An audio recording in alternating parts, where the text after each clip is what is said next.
The warehouse smells like cardboard and diesel at 6 a.m., and you're the only one who knows it's yours. You walk the aisles in a gray hoodie that could belong to anyone, past pallets stamped with country codes nobody in this building can pronounce correctly. Your phone buzzes. It's your sister asking if you're still doing the Amazon thing. You say, yeah, still doing the Amazon thing. You do not correct her. Behind you, a forklift moves 400 units of kitchen gadgets that left a factory outside Ho Chi Minh City 19 days ago, cleared a bonded zone in Hong Kong without ever touching Hong Kong's tax code, and are now sitting in a free zone outside Dubai, waiting to be split into 6 different shipments for 6 different countries, none of which will ever know the goods spent 4 days in the UAE. Nobody at this warehouse asks why. That's the whole design. It started 3 years ago with a spreadsheet and a $600 test order. Not a business plan, not a pitch deck, just a Tuesday night and a question that wouldn't leave you alone. Why does the same phone case cost $4 to make in Guangzhou and $19 on a storefront in Ohio? And why does almost none of that markup belong to the person actually moving the product? You were 27, working logistics coordination for a mid-size importer, watching manifests cross your desk every day, learning the language before you ever needed it. HS codes, bills of lading, duty drawback, free trade zones. Words that sound boring until you realize they are the entire skeleton holding up global commerce, and almost nobody outside the industry has ever bothered to read the bones. The first version of this was embarrassingly small. You sourced a single product, a silicone kitchen tool, from a factory in Shenzhen you found after messaging 40 suppliers and getting 6 real replies. $1,100 for 500 units. Landed. You didn't have a warehouse. You didn't have an LLC that mattered yet. You had a spare bedroom and a folding table and a label printer you bought used. You shipped it yourself, 1 box at a time, driving to the post office before your day job started, telling the guy at the counter it was just some stuff for family. He never asked twice. You sold out in 11 days. You reordered 2,000 units before the first batch even landed, because you'd already found the number that mattered, the number nobody teaches you in school. Landed cost per unit versus sell price. And the gap between those two numbers is the only sentence that matters in this entire industry. By month 6, you understood something that changed the trajectory completely. The money wasn't really in selling the product. The money was in owning the movement of the product. Anyone can list something online. What almost nobody does is learn how goods actually cross borders without value ever being taxed twice. And once you understood that, you stopped thinking like a seller and started thinking like infrastructure. You read about free ports the way other people read novels. Jebel Ali in Dubai, the Cologne Free Zone in Panama, Hong Kong's entrepot status, Delaware's zero sales tax and privacy-friendly LLC structure back home, each one solving a different piece of the same puzzle. A free zone lets goods enter a country, get stored, sometimes get relabeled or repackaged, and leave again without ever triggering that country's import duties. Because legally, the goods never entered the country's domestic market. They just passed through. Transshipment, the cargo equivalent of a layover where you never leave the airport. Except the airport is a warehouse and the layover can last 18 months if you wanted to. You remember the first time you actually walked through a bonded warehouse and had it explained slowly by a freight forwarder named Anil who'd been doing this for 22 years and clearly enjoyed watching a 28-year-old's face rearrange itself in real time? Goods sit in bond, he said. Duties are suspended, not forgiven, not evaded, suspended, until the goods either enter the domestic market and get taxed, or leave again and never do. You asked if that was legal. He laughed, not unkindly, and said it's not just legal, it's the entire reason these zones exist. Governments built them on purpose to attract trade volume, jobs, and warehousing revenue, even if it means giving up the tax on goods that were never going to stay in their country anyway. You stood there doing math in your head. If you could source in Southeast Asia, consolidate and relabel in a free zone, and fulfill globally from that same zone, you could legally avoid paying import duty twice on goods that were only ever passing through on their way somewhere else. Not a loophole exactly. A door that had been standing open the whole time, mostly ignored because most people never bother reading the sign above it. You told nobody at your day job. You kept clocking in. You kept your badge on straight and your questions in meetings sharp enough that nobody suspected the guy asking about container consolidation rates had 2,300 units of a silicone product sitting in a rented pallet space outside Dubai by month 9. Your girlfriend at the time knew you had an online store. She pictured a hobby. You let her. The truth that you'd wired $14,000 into a supplier relationship in Vietnam and were 3 weeks from signing your first real freight forwarding contract were in the same room you kept everything in. The room nobody gets to walk into.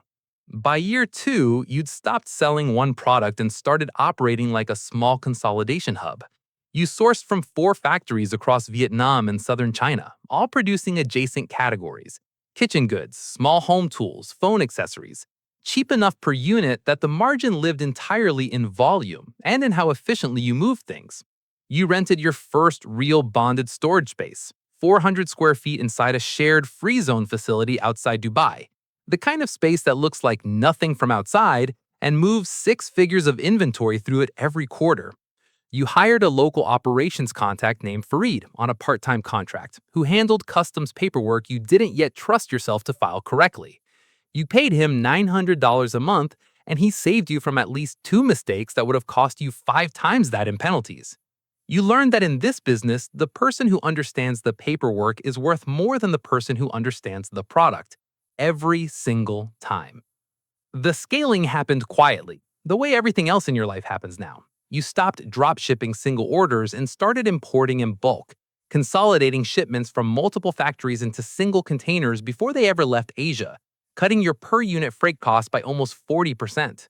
You repackaged and relabeled inside the free zone under your own private label. So the same $4 product that once left a factory generic now left a free zone branded, boxed, and ready to fulfill directly into markets across Europe, the Gulf, and North America.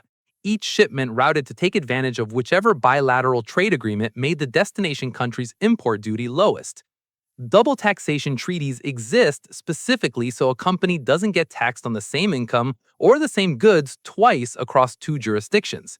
And once you understood how to structure your entity, a Delaware LLC holding intellectual property and brand ownership, a separate operating entity handling the actual trade flow through the free zone, you stopped thinking of borders as walls. You started thinking of them as weather, something you routed around. Your family still thinks you sell phone accessories on the internet. Your cousin calls in month 14 needing $2,000 for a car repair.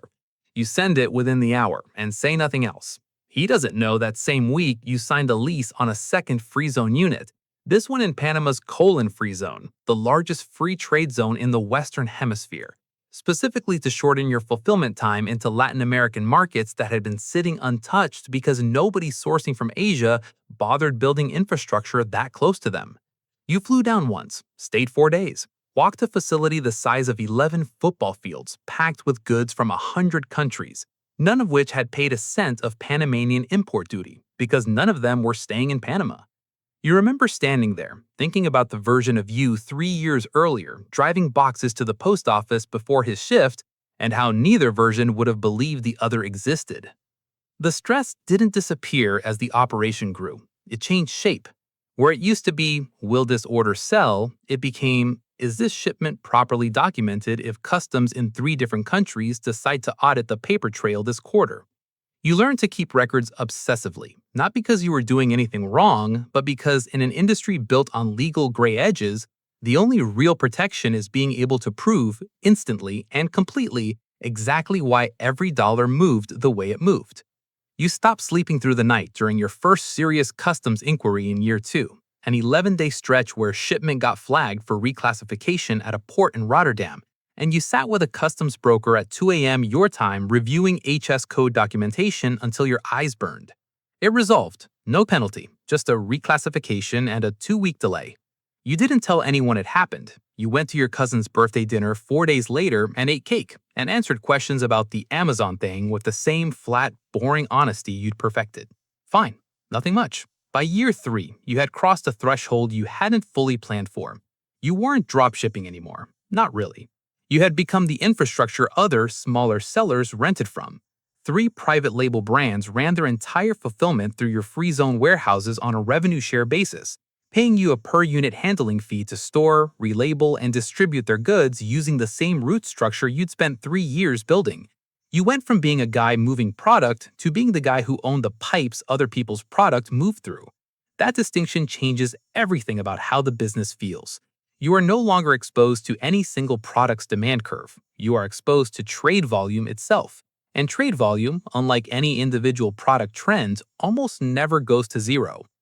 The number that finally made you sit still happened on an ordinary Thursday. Your accountant, a sharp, quiet woman named Priya who has never once raised her voice about anything you've told her, sent a quarterly reconciliation. Net position across entities just past $3.1 million. After debt, after reserves, after everything. You read it standing in a grocery store aisle comparing two brands of rice. And you stood there for a moment the way you imagine people stand when they've just remembered something they'd forgotten they were carrying. You bought the rice. Both bags, actually. You couldn't decide. You went home. Nobody called. Nobody knew. The forklift outside your warehouse kept moving pallets the next morning exactly the way it had the morning before, because nothing about the physical world changes on the day the number changes. Only you change. You still wear the gray hoodie. You still drive the same 9-year-old pickup with a crack in the windshield you've meant to fix for 2 years and probably never will. Because fixing it would mean admitting it bothers you, and it doesn't. When people ask what you do, you say, import-export, small operation, and watch their eyes glaze in exactly the way you've learned to expect and rely on. That glaze is not an accident.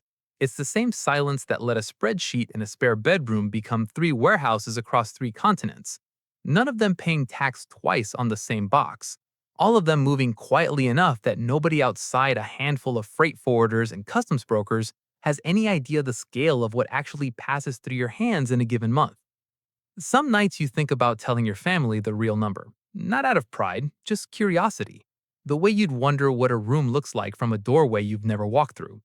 You think about your cousin, about the version of this conversation where he stops seeing you as the guy who sends $2,000 without asking questions and starts seeing you as something else entirely. A resource, a solution, a different category of person to calculate around. You think about the friend from your old logistics job who made a fraction of what you've built and told everyone anyway, and how within 18 months he was fielding investment opportunities from people who hadn't called him in years.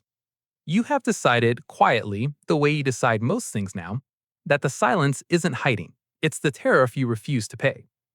The last shipment of the day clears the free zone gate at 6:40 p.m., bound for a distribution center in 3 different countries, none of which will ever tax the same box twice, none of which will ever know your name.